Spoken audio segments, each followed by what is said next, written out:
नीतीश कुमार के U turn पर केजरीवाल का पहला बयान। बिहार के मुख्यमंत्री नीतीश कुमार के यू टर्न पर दिल्ली के मुख्यमंत्री और आम आदमी पार्टी के संयोजक अरविंद केजरीवाल ने कहा है कि इससे बीजेपी के राष्ट्रीय जनतांत्रिक गठबंधन को ही नुकसान होगा। उन्होंने कहा, मुझे लगता है कि नीतीश कुमार को नहीं जाना चाहिए था। सीएम केजरीवाल ने कहा, नीतीश कुमार ने गलत किया है, जनतंत्र में यह कंडक्ट सही नहीं है, लेकिन जो मेरी समझ है इससे एनडीए को भारी नुकसान होगा, इंडिया को फायदा होगा।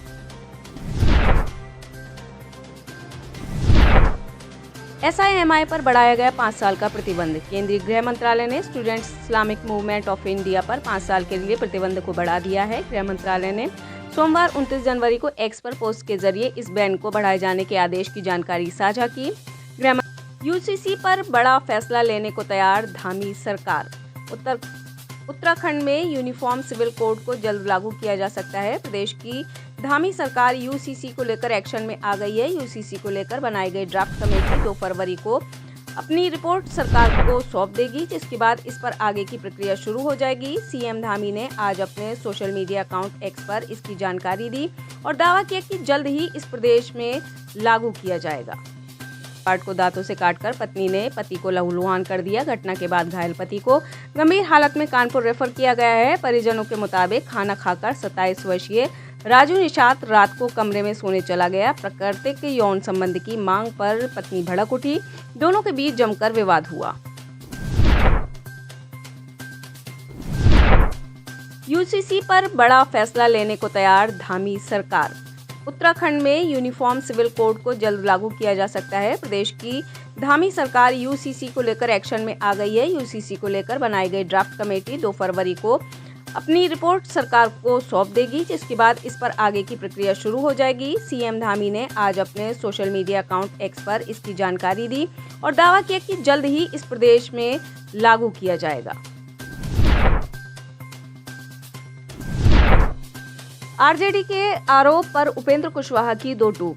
आरजेडी सुप्रीमो लालू प्रसाद यादव से ईडी की पूछताछ को लेकर बिहार में राजनीतिक माहौल गर्म हो गया है। साथ ही भारतीय जनता पार्टी पर अपने विरोधियों के खिलाफ केंद्रीय जांच एजेंसियों का गलत इस्तेमाल करने का आरोप लगाया गया है, जिस पर RLJD प्रमुख उपेंद्र कुशवाहा ने प्रतिक्रिया दी। उन्होंने सोमवार को कहा कि लालू प्रसाद यादव की ओर से आज से नहीं, पहले से भ्रष्टाचार का आरोप है। ये मामला तब शुरू हुआ जब लालू प्रसाद यादव मुख्यमंत्री थे। जिस समय वे जेल गए उस समय उन्हीं के गठबंधन के लोग केंद्र सरकार में भी थे। बीजेपी ने अगर कुछ नया किया हो या भ्रष्टाचार का कोई आरोप लगाया हो तो ये कहा जा सकता है, लेकिन ये मामला पुराना है तो चलेगा। सोलर पैनल लगाए, बिजली बिल 0 पाए। दिल्ली सरकार ने नई सोलर पॉलिसी लागू की है। इसे सोलर पॉलिसी 2024 नाम दिया गया है। इसको लेकर सीएम अरविंद केजरीवाल ने प्रेस कॉन्फ्रेंस की और पॉलिसी के बारे में जानकारी दी। सीएम केजरीवाल ने ऐलान किया कि राजधानी में जिनके घरों की छत पर सोलर पैनल लगे हुए हैं उनके बिजली के बिल 0 आएंगे, चाहे वे कितनी भी यूनिट खर्च करें, और साथ ही हर महीने उन्हें सोलर पैनल से कमाने का भी मौका मिलेगा।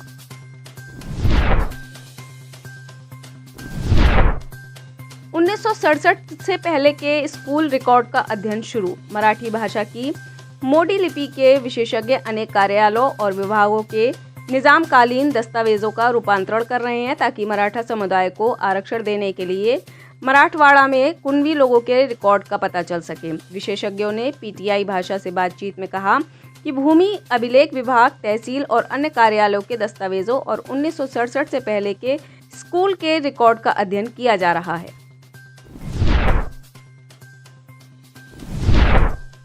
पापा, मैं JEE नहीं कर सकती। कोटा में एक और छात्रा ने खुदकुशी कर ली है। वह यहां पर JEE मेंस परीक्षा की तैयारी कर रही थी। मृतक छात्रा बोरखेड़ा की रहने वाली थी। मृतका छात्रा की 31 जनवरी को JEE मेंस की परीक्षा होनी थी। बताया जा रहा है कि पढ़ाई के दौरान डिप्रेशन में आकर उसने यह कदम उठाया है। छात्रा ने कथित सुसाइड नोट में लिखा, मम्मी पापा, मैं JEE नहीं कर सकती, इसलिए आत्महत्या कर रही हूँ। मैं सबसे खराब बेटी हूँ, sorry mummy papa. Anti profiteering provisions के कानूनी प्रावधानों को बरकरार।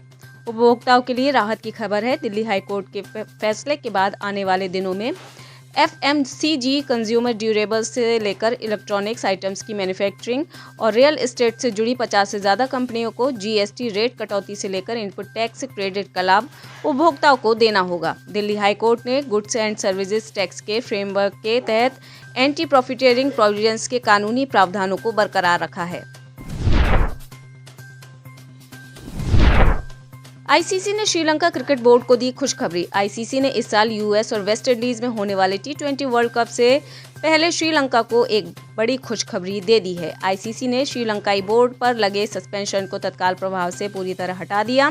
सस्पेंशन हटने की यह जानकारी श्रीलंका के खेल मंत्री हेरन फर्नांडो ने सोशल मीडिया के जरिए फैंस के साथ शेयर की है। मोहम्मद मोइजू की छिन सकती है कुर्सी। भारत से मालदीव के चल रहे राजनयिक विवाद के बीच चीन के समर्थक राष्ट्रपति मोहम्मद मोइजू की मुश्किलें बढ़ सकती हैं।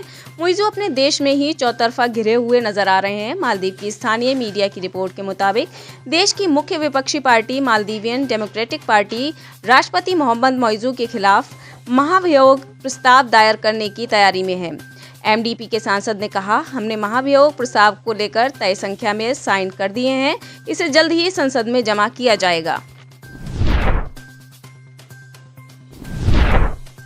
अमेरिका में भारतीय छात्र की बेदर्दी से हत्या। अमेरिका में रहने वाले एक भारतीय छात्र विवेक सैनी की चाकू और हथौड़ा मारकर बेरहमी से हत्या कर दी गई। घटना अमेरिका के जॉर्जिया की है, जहां एक बेघर व्यक्ति ने सैनी पर एक दो नहीं बल्कि 50 बार वार कर उनकी जान ले ली। घटना का पूरा वीडियो अब ये सोशल मीडिया पर काफी तेजी से वायरल हो रहा है।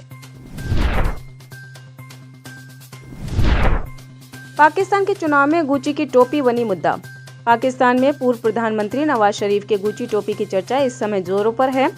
टोपी की दो बातें पाकिस्तानियों को हजम नहीं हो रही हैं, एक तो इसकी कीमत और दूसरा टोपी में बनी लाइनों का कलर।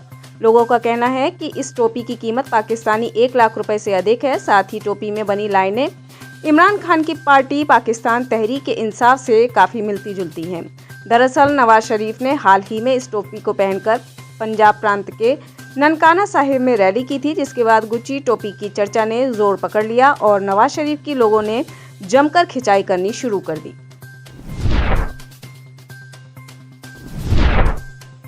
जॉर्डन में ड्रोन हमले में 3 अमेरिकी सैनिकों की मौत। अमेरिका ने कहा है कि सीरिया सीमा के पास जॉर्डन में तैनात उनके सैनिकों पर ड्रोन से हमला हुआ, जिसमें 3 सैनिक मारे गए और कई घायल हो गए। मीडिया रिपोर्ट्स में अमेरिका के 2 दर्जन से ज्यादा सैनिकों के घायल होने की बात कही जा रही है। अमेरिकी राष्ट्रपति जो बाइडेन ने इस घटना पर दुख जताया है और कहा है हमला ईरान समर्थित आतंकवादी समूहों की ओर से किया गया। उन्होंने ये भी कहा है कि हमले के लिए जिम्मेदार लोगों को जवाबदेह ठहराया जाएगा। ईरान ने एक साथ लॉन्च किए 3 सैटेलाइट। ईरान ने रविवार 28 जनवरी को 3 उपग्रहों को सफलतापूर्वक अंतरिक्ष में लॉन्च किया। सरकारी समाचार एजेंसी ने कहा कि प्रक्षेपण में ईरान के सिमोर्ग रॉकेट का सफल उपयोग देखा गया, जो कि पहले कई बार विफल हो चुका है। ईरानियों ने दावा किया कि सिमोर्ग 2 चरणों वाला तरल ईंधन वाला रॉकेट है, जिसके उपग्रहों को पृथ्वी की निचली कक्षा में स्थापित करने के लिए डिजाइन किया गया है। स्टेट टीवी के मुताबिक ईरान ने इन 3 उपग्रहों को करीब 450 किलोमीटर की कक्षा में लॉन्च किया है। आप इस खबर के बारे में क्या सोचते हैं, हमें कमेंट सेक्शन में बताएं। साथ ही ब्रह्मास्त्र न्यूज को सब्सक्राइब और शेयर भी जरूर करें।